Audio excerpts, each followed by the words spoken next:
Hello, New Prospect. Welcome to RTB 2021 for December the 10th, 2021. Hope you're doing well today. So our text for today on December 10th, we actually have 2 Chronicles 10. Then we're starting the book of Revelation, and we'll kind of end up our RTB and our reading through the Bible in Revelation. Also ended up in 2 Chronicles. It's just kind of appropriate because if you read through the Hebrew Bible, as I've mentioned this before, 2 Chronicles is the last book in the Hebrew Bible. Revelation is the last book in the New Testament. So somewhat appropriate. And then we have Zephaniah 2. And by the way, we'll be ending up in Malachi, which would be the last book in the English Old Testament. So, yeah. And then finally we have Zephaniah 2, and then finally we have Luke 24, the last chapter in the Gospel of Luke. And we'll finish up with the last of the Gospels as well in this reading plan with John starting tomorrow. So we'll start with Luke 24.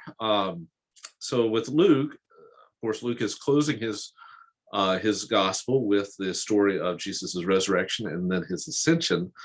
Now, remember that as we've been preaching through the book of Acts, that Luke is writing both of those books, and really they are connected. It's kind of like a volume 1, volume 2, with volume 1 dealing with what Jesus did, and then volume 2 dealing with what Jesus is continuing to do through his church. The work is continuing through them.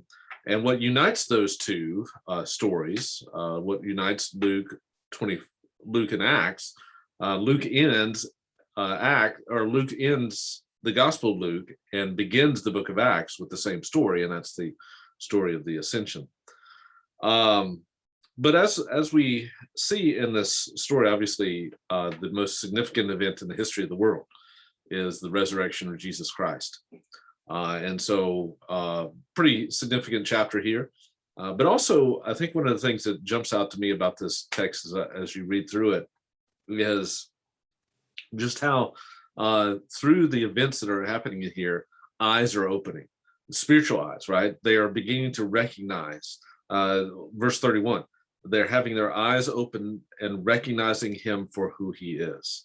And there's a reason for that, because the way in which we recognize truly who Jesus is through the resurrection, right? Because as Paul will argue in 1 Corinthians 15, if the resurrection didn't occur, then we're the most people of all people, the people to be most pitied, right? Because we were believing in a lie. But if the resurrection occurred, that puts the stamp of approval on everything that Jesus taught, everything he did.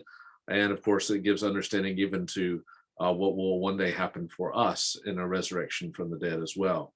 And so this is a pretty significant text, but it's a significant text in that it opens our eyes ultimately to who Jesus is and what he accomplished for us and will accomplish for us in our resurrection one day.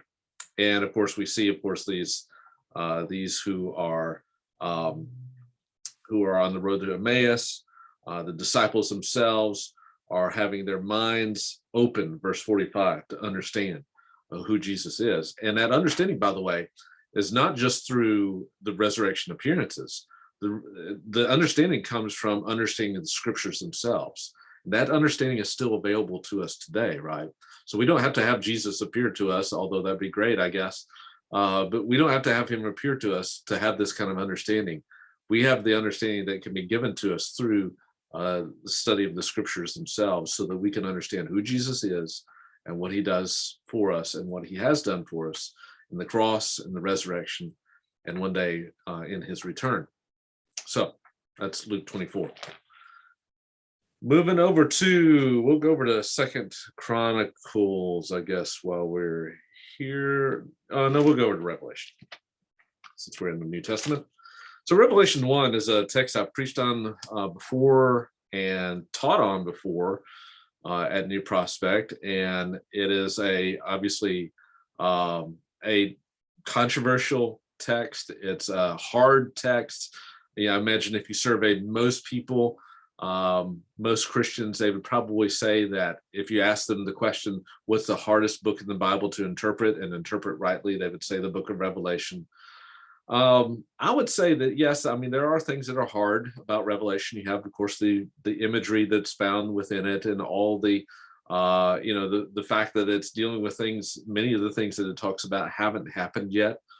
Some have, but many of the things haven't. Because of that, and because, frankly, of the errant teaching, I won't say false, but the errant teaching that's out there in popular Christian culture when it comes to Revelation, I think a lot of people do have, rightly, have a lot of misunderstandings of the book of Revelation. But I think there are some keys to understanding the book that I've talked about before, but I'll hit on again as we begin it. And those keys include, let me just give you, I'll be a good Baptist, I'll give you 3 keys. Key number 1 is understanding what the book is all about. And in other words, don't get so focused in on the minutia of Revelation that you lose sight of the big picture of what John is trying to paint. John is trying to paint a picture of a resurrected, reigning, ruling Christ. And it's that picture that's the key for everything that he talks about. So yes, he's talking about things that are going to occur. Yes, he also has these these letters in Revelation 2 and 3, and all the different things, all the different imagery that we'll encounter that's difficult. But the overarching picture is a resurrected, ruling Christ. And if the book does anything, it will encourage you to have faith and confidence in a sovereign Christ who will one day reign and rule over all the new heavens and the earth, and will bring all things to right. So that's principle number 1. Principle number 2, and you've heard me say this before, but I will say it again: don't interpret Revelation with the newspaper in one hand and the Bible in the other. This is what I call newspaper eschatology. This is basically seeing everything in Revelation happening now, right? Which is a very self-centered way of reading Revelation. I imagine every other generation from the time of Jesus onward saw, probably said, "Oh, it's happening in my generation." Think about the World War II generation. The end of the days must be now. That's not a good way to read Revelation, because again, that's not the way the original audience would have read it, and that's not the way that we should read it either. In other words, the best way to read Revelation is understanding the genre of it and understanding also what John is doing. He's painting, again, a picture of that resurrected, ruling Christ, this Christ who is not, it's not so much a book about what's going to happen at the end of time. It's a book about who is the Lord over time. And he's painting this picture of the resurrected and reigning Christ with Old Testament brushes. You've heard me say that before. So the best way to read Revelation is not with the newspaper in one hand and Revelation in the other. It's with the Old Testament in one hand and Revelation in the other, because there are more Old Testament allusions in the book of Revelation, not direct quotations, but allusions. There's more allusions to the Old Testament than all the rest of the New Testament put together. And it's a great book for understanding how the Old Testament enlightens our understanding of the different imagery. And we'll see that even in our text today. And then the final way to read the book of Revelation is understanding the historical context. So who is John writing to? Well, John is writing to a people who are being persecuted. This is later in John's life. John himself is on the Isle of Patmos. He's suffering for the gospel. He's writing to people who are suffering for the gospel. And so he is writing to encourage them to endure and to persevere in this suffering. And the way in which he does that, the way that we persevere, is by understanding that there is a Christ who is ruling and reigning over all things. And so that's the picture that you're going to get as you read through the book of Revelation. And you started out with this vision that we have in chapter 1, is the very thing that he's going to be communicating throughout the rest of the book. And that is an Old Testament picture of Jesus as this resurrected, ruling, reigning Christ who has victory over the nations. So when it, for instance, portrays Jesus as someone who with white hair, that's like white wool, with a sharp two-edged sword coming from his mouth, with standing amid these lampstands, feet like burnished bronze. He's got the face that's shining like a sun in its strength. He's got and he's one like a son of man. All those images are out of Zephaniah. They're out of primarily Daniel. These books in the Old Testament that are looking forward to a Messiah, but also they are Old Testament images that portray something of who Jesus is. So, for instance, in Daniel 7, you have this picture of the Ancient of Days, God Himself, who's going to sit down and judge the nations. That's again Daniel prophesying some 500 or 600 years before the time of Christ. And that Ancient of Days in Daniel chapter 7 has hair like white wool. Well, here Jesus has the hair like white wool. So keep in mind that this is not necessarily describing in this kind of woodenly literal way. He's using Old Testament imagery to paint a picture of who Jesus is. He is that Ancient of Days. He is the one. By using that image, he's saying that Jesus is that one who's going to be reigning over the nations, even as the Ancient of Days was in Daniel 7. And then, of course, the Son of Man references from Daniel 7 as well, because in Daniel 7, it's the Son of Man who comes up to the Ancient of Days, this messianic figure who comes up to the Ancient of Days and is given a kingdom that will not pass away, and all the nations will serve him. That's what Daniel 7 talks about this in that vision.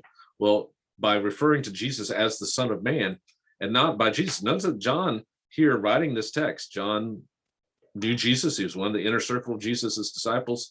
He turns around and in verse where was it? In verse 13, he doesn't say, I turned and I saw Jesus. He could have said that, but he said, no, I turned and saw one like a Son of Man.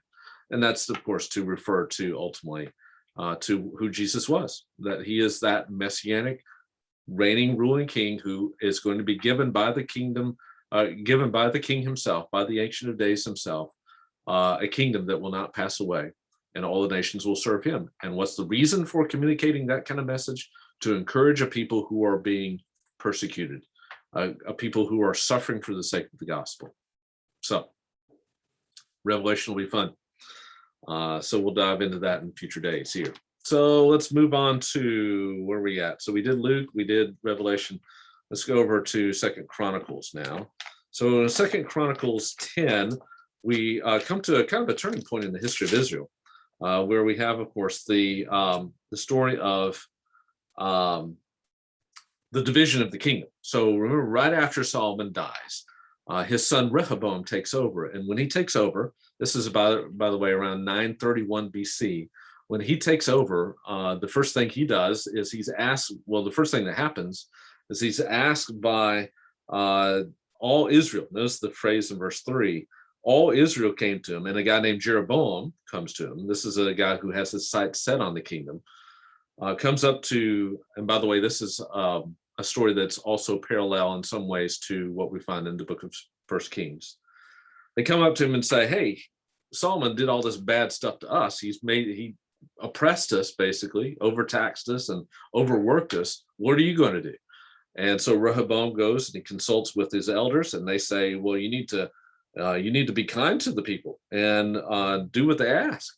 And then he consults with his young friends, and they say, make the yoke even harder for them, make them work even harder. Well, Rehoboam ends up listening to those who are younger, and he ends up being led astray.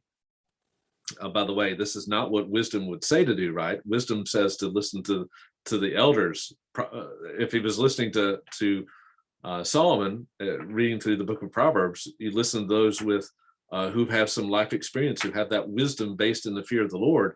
Well, these guys obviously didn't. And so when this happens, they say that we're going to split off, and the northern 10 tribes of Israel, basically from Jerusalem northward, split off. And from that point onward in the history of Israel, you have two separate nations, Israel in the north, Judah in the south. And they have a separate king, separate dynasties in the north, separate capital, separate place of worship.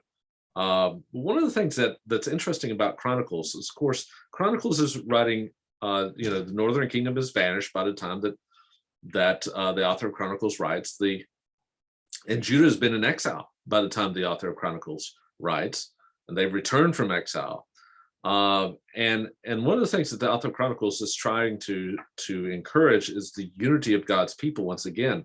And so you'll see references even after this event of the division of the kingdom, of all Israel doing this and all Israel doing that. And there's a reason why he chooses to use that phrase. It's to show and to encourage all Israel to be behind what God is doing in the nation, to be worshiping in the temple as they should, worshiping in Jerusalem as they should, even in that post-exilic period, and of course, worshiping as a people who are being ruled by the Davidic king.